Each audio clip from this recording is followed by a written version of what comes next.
Hello, it's JP. Today I want to talk a little bit about, well, continue to talk about fuel.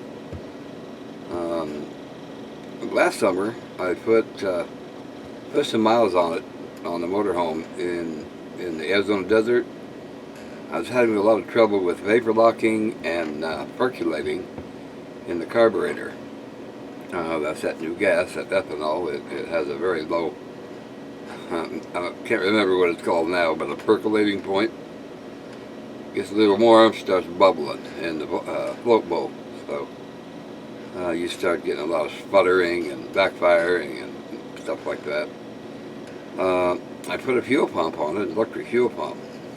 This motorhome has two tanks, one on the back and one on the front, on the side, on the passenger side of the RV. And there's a switch on the dash that controls, I think it's called the slave valve.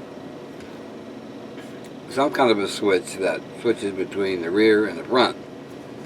Ideally, you're supposed to put the electric fuel pump as close to the fuel tank as you can get it. But so if I put it in the rear, then when I switch over, I don't get any fuel pressure because the fuel pump is behind that tank.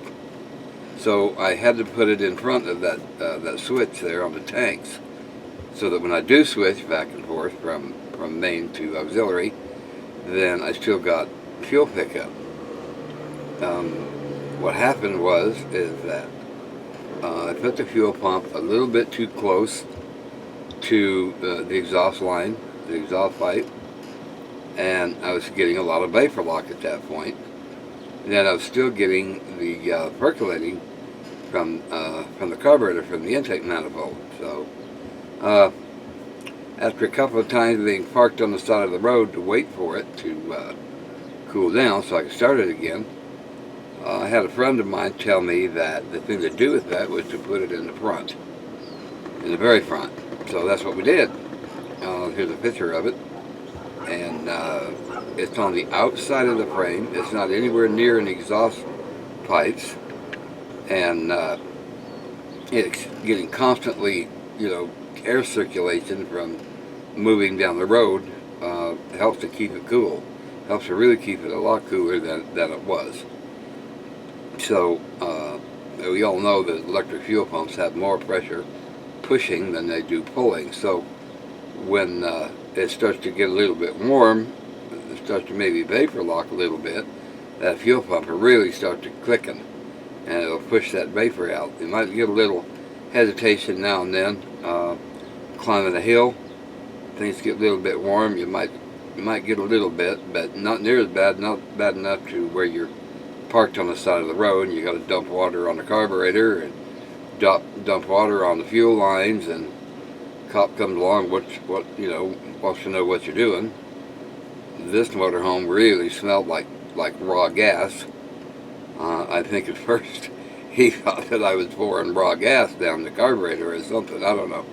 He was pretty hesitant. Told me he'd give me a few minutes to get it cleared up after I convinced him that it was only vapor lock. So you would think that in those mountains where I was in Arizona, that there would be a lot of vapor locking, especially with older model vehicles. So anyway, that's pretty much what I wanted to talk about today. I put an electric fuel pump on.